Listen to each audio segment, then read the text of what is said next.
Bismillahirrahmanirrahim. Assalamualaikum warahmatullahi wabarakatuh. Perkenalkan, nama saya Dina Marcella dengan NIM 12320100029. Kelas 4A, Program Studi Manajemen Pendidikan Islam di Universitas Islam Negeri Sunan Gunung Jati, Bandung. Video ini diambil untuk memenuhi tugas mata kuliah Manajemen Pengetahuan. Di sini saya akan menjawab pertanyaan soal UAS nomor 1. Pertanyaannya, apa yang dimaksud dengan manajemen pengetahuan atau knowledge manajemen, dan mengapa penting diterapkan dalam organisasi pendidikan Islam? Sertakan juga pendapat pribadi tentang tantangan penerapan di lembaga keagamaan atau pendidikan Islam.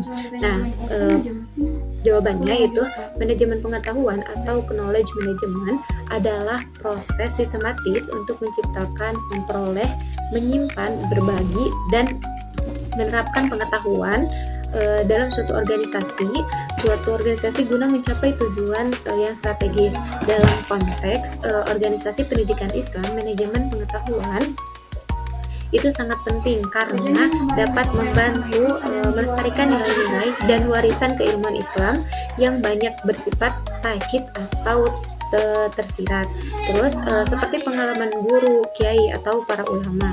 Terus dengan mengelola pengetahuan serta secara sistematis lembaga pendidikan Islam seperti metode pengajaran serta meningkatkan efisiensi manajemen.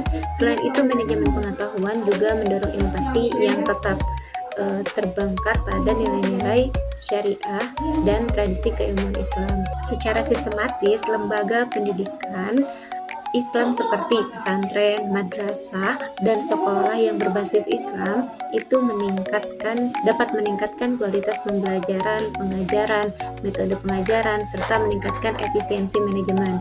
Selain itu, manajemen pengetahuan juga mendorong inovasi yang tetap berakar pada nilai-nilai syariah, tradisi keilmuan Islam.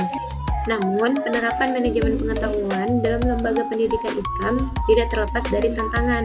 Salah satu tantangannya yaitu para ulama adalah kultur organisasi yang masih tradisional. Itu cenderung mengandalkan komunikasi lisan serta sistem senioritas yang membuat pertukaran dan dokumentasi pengetahuan itu menjadi sulit. Selain itu, keterbatasan infrastruktur teknologi dan sumber daya manusia juga menjadi kendala karena tidak semua lembaga memiliki akses terhadap sistem digital yang memadai. Kurangnya pelatihan atau pemahaman tentang manajemen pengetahuan di kalangan guru dan pengelola juga membuat penerapannya itu kurang optimal. Di sisi lain, adanya resistensi terhadap perubahan karena dianggap bertentangan dengan tradisi atau nilai-nilai keislaman juga menjadi hambatan tersendiri. Meskipun demikian, dengan pendekatan yang tepat dan integritas nilai-nilai Islam dapat setiap tahapan itu menjadi pengetahuan. Nah, tantangan tersebut itu dapat diatasi.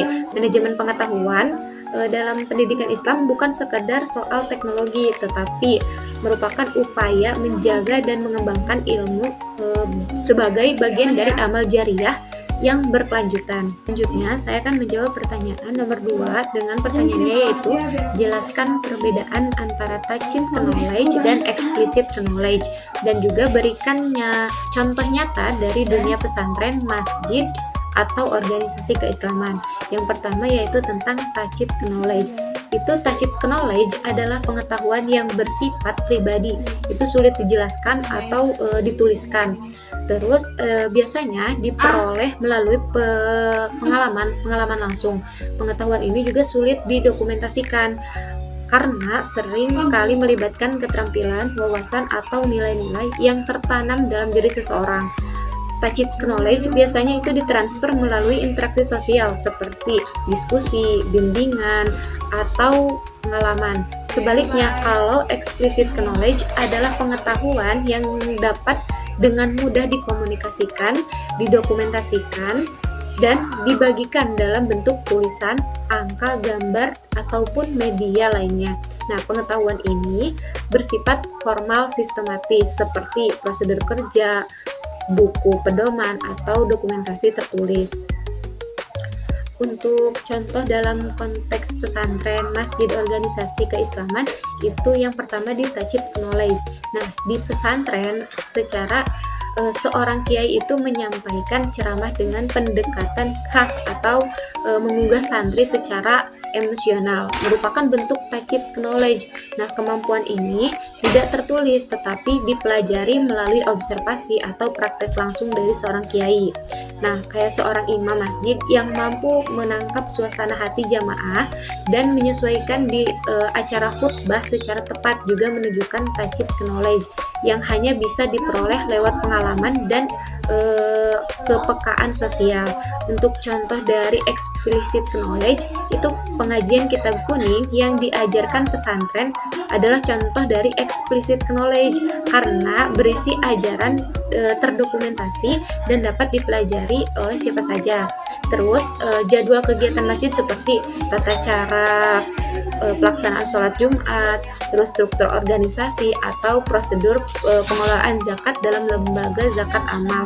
Itu adalah salah satu contoh dari explicit knowledge yang dapat dibagikan dan dipelajari. Saya lanjut ke pertanyaan nomor ketiga, itu tentang bagaimana proses knowledge sharing dapat dibangun dalam organisasi berbasis nilai keislaman. Untuk jawabannya, proses knowledge sharing atau berbagi pengetahuan itu dalam organisasi berbasis nilai keislaman itu dapat dibangun secara aktif, efektif dengan mengintegrasikan akhlak kerja Islami gitu. Terus kepercayaan dan budaya kolegial. Nah, sebagai fondasi utama dalam Islam, berbagi ilmu merupakan amal mulia yang bernilai ibadah sebagaimana Nabi bersabda, barang siapa yang menunjukkan kepada kebaikan maka ia akan mendapatkan pahala seperti orang yang melakukannya. Itu dari hadis riwayat Muslim. Nah, oleh karena itu, organisasi Islam perlu menjadikan sharing pengetahuan bukan hanya sebagai strategi organisasi saja, tetapi juga sebagian dari akulturasi nilai-nilai spiritual dan moral. Itu ada yang pertama akhlak kerja Islami seperti jujur, amanah, ikhlas, kerjasama. Itu merupakan landasan etis dalam proses berbagi pengetahuan. Nah, ketika individu melakukan akhlak kerja yang baik, ia akan terdorong untuk berbagi ilmu dan pengalaman secara sukarela dan tulus. Terus bukan karena ingin menonjolkan diri, tetapi karena ingin memberikan manfaat bagi sesama. Ini menciptakan lingkungan kerja yang saling mendukung dan rendah ego, yang sangat penting untuk terjadinya pertukaran pengetahuan. Yang kedua itu kepercayaan adalah elemen yang kunci dalam knowledge sharing.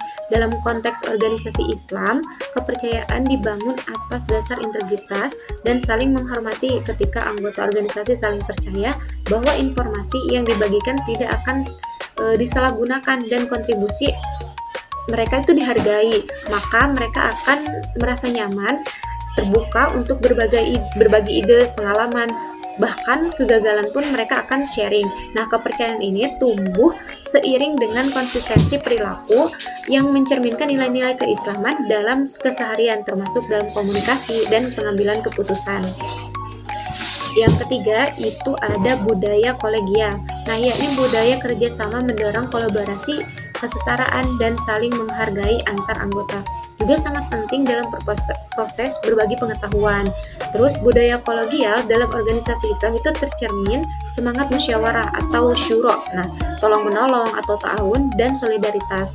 Terus dalam sistem yang kolegial itu pengetahuan tidak dimonopoli oleh individu atau golongan tertentu, tetapi diperluaskan agar semua pihak itu memperoleh manfaat demi kemajuan bersama. Terus dengan menggabungkan akhlak Islami, kepercayaan dan budaya kolegial itu sharing dapat organisasi berbasis Islam yang tumbuh secara alami dan berkelanjutan gitu.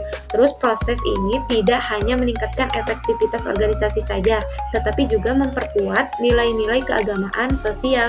Di antaranya anggota menjadi organisasi yang tidak hanya unggul gitu secara fungsional, tetapi juga berkah dan manfaat secara spiritual.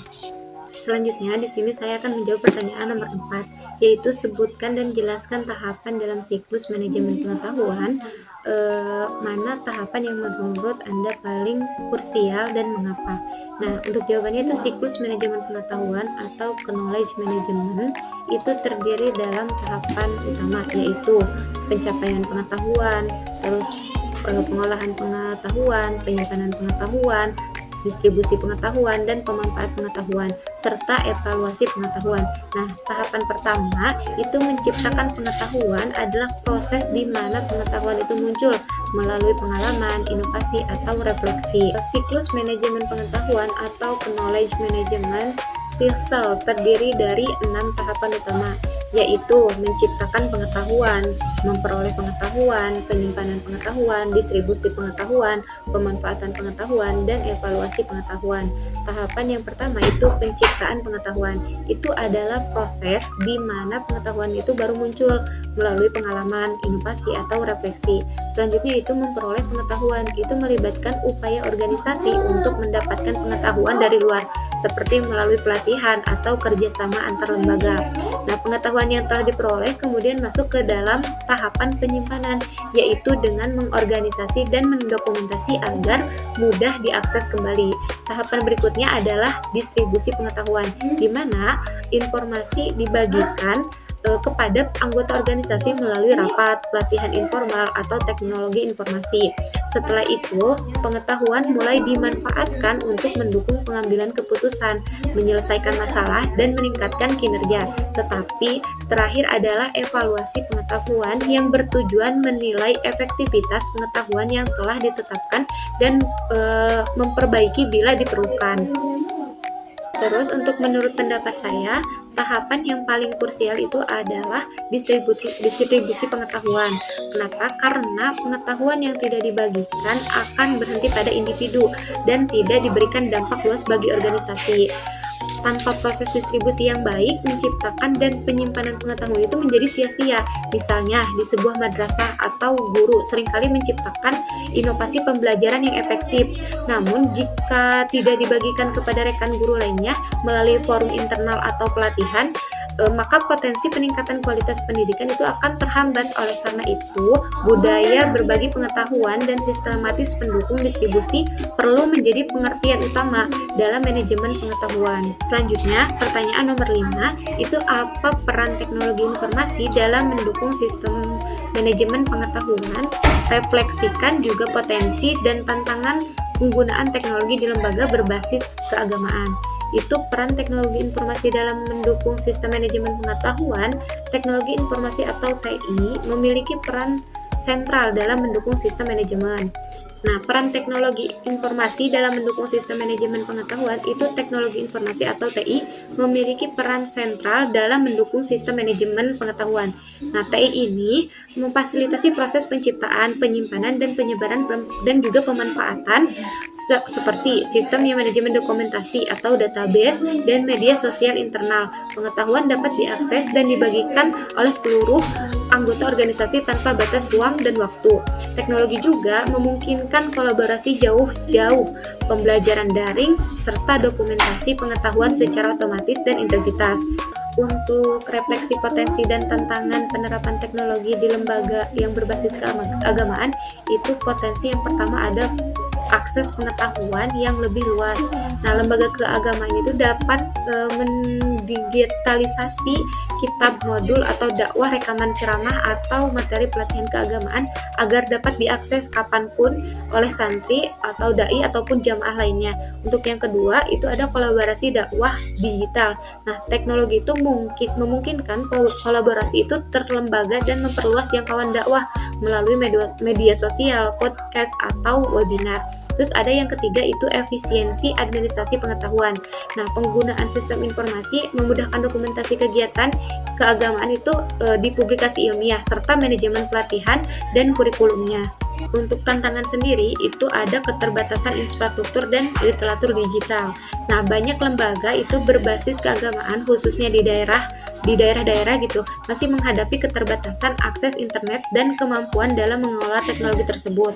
Terus ada kekhawatiran terhadap nilai dan etika. Nah, penggunaan teknologi itu perlu disesuaikan dengan nilai-nilai keislaman dan tidak bertentangan dalam prinsip syariah, termasuk etika dalam penggunaan media sosial dan teknologi daring. Selanjutnya itu ada keamanan dan data informasi. Itu lembaga keagamaan harus menjadi keamanan informasi internal dan tidak menyebarkan pengetahuan sensitif tanpa kontrol yang tepat. Contoh refleksi singkatnya itu ada di sebuah pesantren. Teknologi informasi itu digunakan untuk menyimpan arsip atau ceramah kiai di kurikulumnya, dan hasil karya ilmiah santri itu dapat berbentuk digital. Nah, hal ini membantu santri dan alumni itu mengakses materi dengan mudah. Namun, tantangannya adalah sebagian guru yang mengurus masih kurang familiar dengan penggunaan platform digital, seperti perlunya pelatihan agar teknologi benar-benar mendukung visi keagamaan secara positif. Mungkin sekian jawaban dari saya. Mohon maaf masih banyak kekurangan. Wassalamualaikum warahmatullahi wabarakatuh.